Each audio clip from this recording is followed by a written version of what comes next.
The only guideline was a solo piano piece, 7 to 8 minutes. And maybe it could have been clearer, I don't know, but everybody just kind of ran with it. The idea that a musician is putting all this effort into a complete set of new music, for me, was really incredible. An invitation such as yours, accomplished and serious and delving into different obscure composers, and I love what you were doing as a researcher and as a pianist. So I knew right away that I wanted to write a piece for you. A lot of these pieces take you on some kind of a psychological or emotional journey. From an interpreter like you to commission several composers and get this picture of contemporary music without boundaries or labels or whatever. This piece, in a way, for me, represents an honoring of that kind of feminine force, of course, especially commissioned by a female player of great talent and musicality like Andree-Ann. So for me, it was a fantastic opportunity to put together all these things that I love. I never wrote music that every single note was written down and that all of the decisions of arrangement were decided forever. One of the highlights of this whole project to me is that it's all about really bringing brand new music into the world that's never been heard before. It's refreshing, it's new. I think it's very challenging to do that for the performer, to get all this fresh music, but it keeps the music alive. 7 brand new pieces in less than a year. It's a really kind of courageous way to go about it from the performer's perspective. It's nice to have, an artist with the ability and the flexibility to say, kind of knock yourself out. I'm looking at the music, realizing how fast her left hand and right hand are playing entirely different rhythms. It's like metal music. It's like when you hear Slayer playing a guitar lead. How do you do that? This is allowing me to support living composers that are doing awesome things. I can't even believe it, honestly. These are people I would teach about in a class, and somehow this is all coming together. If you commission music from people who are very famous, you know what you're getting. I don't need to think about the performer, right? But in this case, I wanted to know why me. Big part of her mission is bringing new music to new ears. And this is her really kind of stepping up her personal responsibility in that game, and that's just really impressive to me. To set yourself up like that, it's not something that I think a lot of people could do. It requires a lot of vulnerability and trust, so even just the process between Andree-Ann and the composers, that they're willing to trust her with their music, she's willing to trust them with creating a piece. Now commissioning composers to write new music for this is the continuation of trying to find music that fit all the stuff that I had done and explored, and wanting to support the fact that there's people that are writing music today and they're very much alive and they're writing some really cool stuff. And so my original concept was jazz pianists writing concert music. My name is Cassio Vianna, and I wrote the piece Andanças, which is a short piece in 3 movements for solo piano. As I grow older, I think there's a lot of reflection about my pathway. It's not that different from many people. Many Brazilians I know in the US who have lived their lives as musicians in a different country, came here, and then found a different path, eventually moved back and here. And I think as I experience my life as a musician in different places with different musicians, collaborating with different people, I think the idea of this piece is for this short moment, it's kind of a summary of my path. The name Andanças, the idea is of a journey. So the journey is not a complete path. It's just a picture of the moment. So I think in the piece, as short as it is, it has a little bit of who I am today, which is also a reflection of my past, but it's a reflection of my path.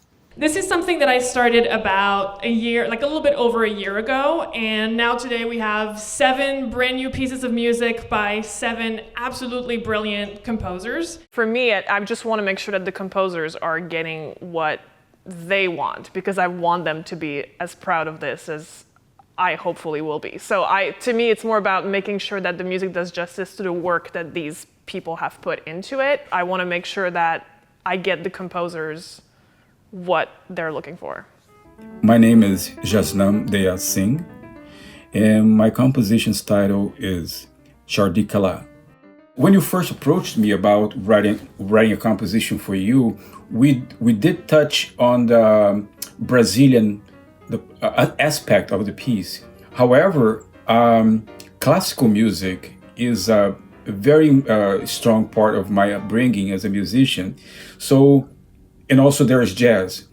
So no matter what I write, naturally all those 3 elements come out, Brazilian, classical, and jazz, sometimes one more than the other. So basically, I knew I wanted to write a classical piece for you.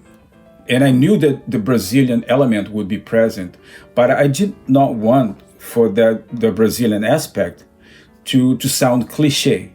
Not to mention that the various rhythms that we have in Brazil, I knew that those things would be shown naturally. Quite often, when I do a project, the very first thing that comes to me is a title or a concept or word. So then I write music inspired by that word, whether that word was given to me by someone else or I came up with, Yeah, but in this case, the music itself came first. Bianca Gismonti is like Brazilian music royalty, basically. Her dad is a very influential musician in Brazil, and so I already knew her name, so she was kind of the last addition to that whole thing. And Bianca's the only one who asked, what are the other people writing? And so I kind of shared with her, snippets of the music so she could have an idea of what everybody else had done. And she's gonna write something that somehow complements this, so we'll see. My phone just vibrated. It might be Bianca. It's not. That would have been awesome. You mentioned that, I forget the phrase you used, but you could kind of tell it was written by her. Yeah. Are you noticing that with all the pieces, all the composers? Yes and no, because I think with Bianca, because I was teaching a class about world music and I ended up using a clip of hers for an example of something. So I kind of, dug a little bit more into a specific thing that she was doing that I'm seeing here. I mean, the left-hand line right from the start, like, what is it?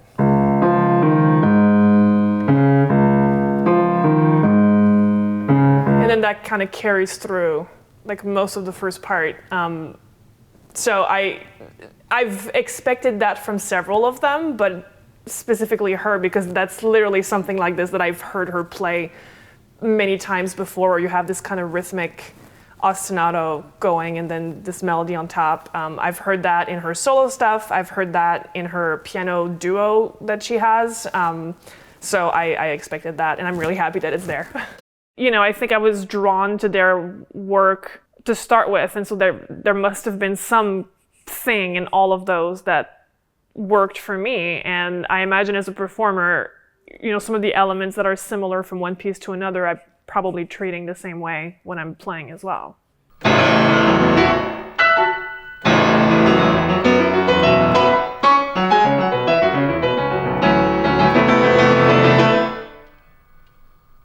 Mark this! Put this in purple, mark this! I feel very privileged that Andree-Ann trusted me and gave me this opportunity, to be honest.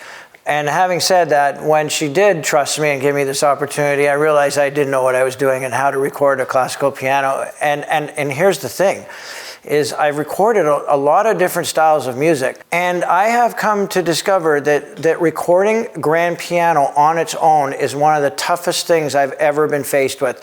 And so, as I started researching it, I discovered that most people say that. It's not. I think it's fine. It's a hesitation. It's not even. It's a slight It's not breath. even. It's just, no. It's very quick. I don't know what the fuck it is. It's fine. It's just because it's decrescendoing and... Well, I'm surprised we haven't killed each other yet. I thought this would have happened on day one, but I think we're having a good time. All of my previous albums were with the same recording engineer in the same studio. So I was kind of used to how he was working and not having to worry about anything. Not that I'm worrying about anything, but this has been very different because now I feel like I know everything that we've been doing because we're kind of learning how to do it together in a way. So I've been a lot more invested in the making of everything than just playing the pieces and calling it a day. There's so many variables, like how good the piano is in the first place. They're all built differently, so there's no like sure way of doing it, and you have to really feel it all out. And what was really challenging about it is that, you know, it's one instrument for the entire album. So I mean, you can't really like fill out the sound with other, you know, accompanying instruments. Like this thing's on its own.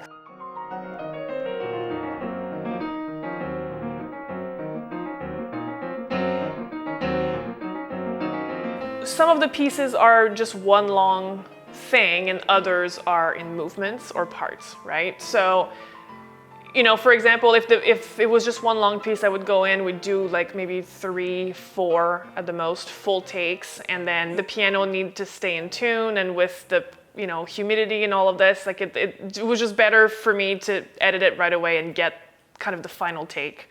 Can we hear it? Oh, sure. Oh, see, I was just saying no See, more, like, no more no. listening. Fuck it.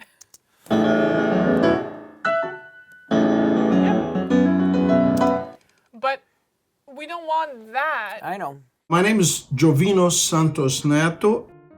The piece that I wrote for Andree-Ann is called Nystedt Oshun.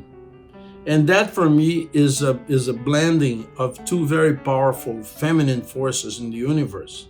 As you know, Nystedt is a mermaid. And Oshun, in the Afro-Brazilian tradition of Umbanda and Candomblé, is also a female orisha that is related to fresh waters. So in a way, feeling as a person who's not a very good swimmer, I am both afraid and fascinated by water, especially by deep waters. But I'm also, in a way, I feel attracted to it. I want to float in those waters. So I think this piece, in a way, for me, represents the piano that is not so mathematically precise. You know, it's a more of a floating. There's a lot of spirals of water spiraling around in this piece. Like I try to be very intuitive. So instead of designing a plan and having like a template that I try to fill in, I basically, for this specific piece, because I knew that you were a very accomplished player, it also was a great way to test my ability to write music like I play it, to be able to write music that sounds like the music that I play when I'm playing totally freely. You probably have seen, as a pianist, people who are not pianists writing music for piano, then you realize that they are expecting, like, you know, your hand to reach 2 octaves or to notes that fall on top of it. It's stuff that's totally non-pianistic. So I have to be very careful with that to make sure that what I write is coherent from the pianistic standpoint. And of course, the ultimate test of all this was to hear it performed, which is really important because for me, it's a long process from playing to notating, to hear the computer playing it, to actually hear a human being playing it. So not always this translates as a very satisfactory experience, but in this case, it was more than satisfactory. It sounded even better than I thought.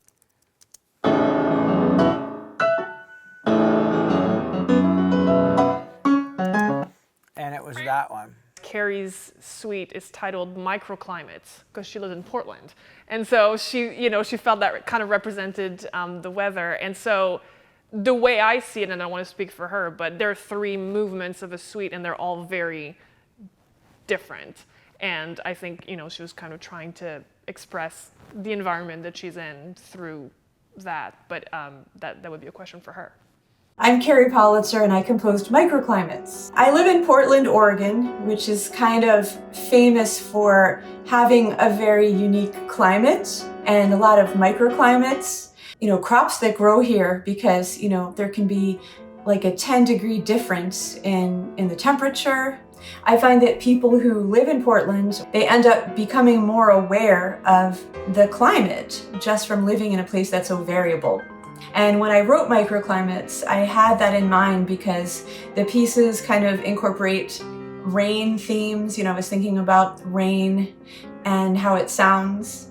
And then there were some other, there's a lot of different textures, and the pieces to me feel very variable, like they're constantly changing in texture in almost the same way that the climate is changing here.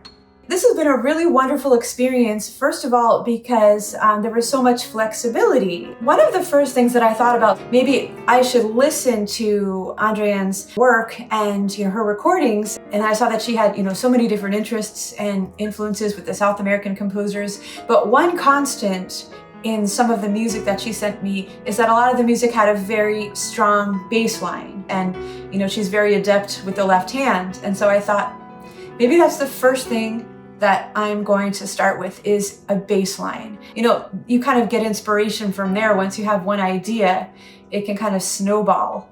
Obviously, I'm gonna come from the background that I come from, but we're always being influenced by different things around us all the time, and I think that we can all really enjoy the beauty of music, and it can be a powerful force. It can only enhance our lives and then everybody else's too. Hang on, let's hear this. That one's pretty good. And then there's this guy. Horrible beginning. I don't know what you were doing. Your mind was like ordering food there for a sec. Carmen, I asked her to have some moments that would be a little bit more introspective, because a lot of the other stuff was upbeat and kind of very rhythmic and exciting, and so I wanted something that was a little bit more subdued, but I didn't want a whole introspective piece, so I think she kind of has moments of that. My name is Carmen Sandim. I'm a jazz pianist and composer from Brazil. The piece I wrote is called Amanhecer ao Entardecer, which in English means dawn to dusk. My instinct was like, okay, I'm going to write this thing that's going to be really hard to play and really showy and show off all the stuff. And at the same time, I thought, I bet that these other people already feel that that need. And I was thinking, well, maybe if I just have a bunch of short things, you can choose something that would add something to the entire project that you didn't have yet, Although I love playing the piano, usually when I sit down to practice the piano, about 20 minutes in, if I'm practicing something, I hear that something could possibly go somewhere else that would be more interesting. And then I change it, and then it moves, and then all of a sudden it's really a new song, So writing something for somebody that I know that would sit down and learn it to play exactly how it what it says was different. It was exciting, and it was very challenging. As I mentioned, making decisions, like if I ever got to be like, if in another lifetime when I am really famous and they write my memoir, I think the title will be like, Decisions Are Very Hard. Because especially with music, deciding, like, there's so many ways to play one particular chord or one harmonic concept, and deciding was very difficult, but also having heard everything that you've done in the past, knowing for sure that you would be able to make it sound good no matter what, that was super exciting.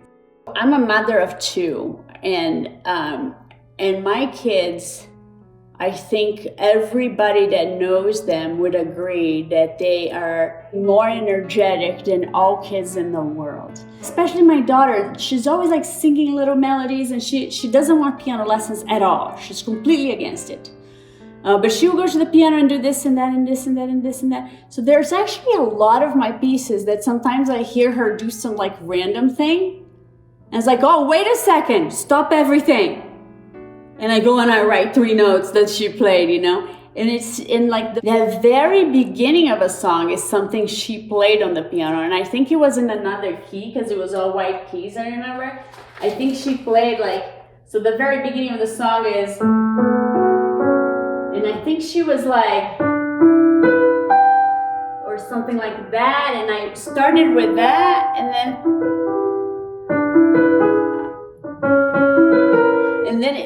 and I kind of like started just playing with that, and I played with that for a few days, and then it became that thing. So I guess I stole it.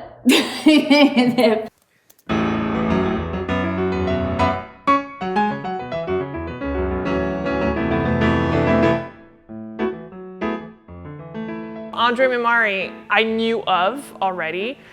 Amazing pianist, amazing composer, and so I knew that I wanted to have him involved. Same thing, sent him an email, had a Zoom call, super enthusiastic, and I think from there having André on board was key for other people to also want to be involved because he's a pretty big name, so it kind of made it easier. So my name is André Mehmari, and the title of the piece is Tanguinho. So the Tanguinho is a dance-like piece that has inspiration drawn from the tango brasileiro, a very fundamental gesture in Brazilian music tradition, and it connects both the traditional piano world of Brazil to the more modern realm and to more modern creators, so to speak. It's a very free-flowing piece, more like a stream of conscience, and so it has a very fluid form, so to speak. And this is part of my life, the kind of habanera-like type of rhythms and of course blended with Brazilian choro. I wasn't very fortunate in the academic medium, so to speak. I didn't feel welcome. I really felt that the world outside the academy was calling for me and saying, welcome André, you belong here, we have work to do together, and that's it. But the academy never said that to me. It was so aggressive, you know, was something so bad, so I was kind of traumatized by that. Because music for me was always something that involved love, nice people doing music together, and having a good time, and laughs, and learning from each other, and I never saw that at the academy at the time. I saw the opposite. I would expect at this time of my life to see things more relaxed and more open, but I still see a lot of prejudice in the academic circles, and not only the promoters. They want to, do you play classical or do you play jazz? So is jazz, are you a jazz pianist? I mean, my life story, am I a jazz guy? I don't know. Why? Just because I don't play Chopin concertos, I don't know. So that's something that sometimes I see as laziness, Yeah, that's pretty fucking good. I mean, I have a measure, I think overall it's pretty good. I think that's a really good one, so let's just mark that. I love a lot of different music. I love, from samba to Stravinsky to Monteverdi to whatever, to ragtime. So when I play, what I do is that I want to bring together everything I love. So for me, the thing is that when I'm successful, hopefully, is that I bring together all these elements in an unconscious way and in a creative way. The people I commissioned, I had full trust that I picked them for a reason. I picked them because I love what they do, and they're the kind of pianists that, I look up to all the time. So it has to be perfect because it's out there and you're gonna live with it, and if it's not, you'll know, and the composer of the piece will know. I hope that it makes people check out these other composers. I hope that it makes other pianists want to play these pieces. It's not an uncommon thing, but I think we focus so much on playing music by dead people Especially with piano, there's such a historical tradition associated with the repertoire, and you have to play this and you have to play that. And if you want to, be taken seriously, you have to play certain pieces by certain composers. The point is, I could do the same thing that everybody else is doing, but what's the fun in that?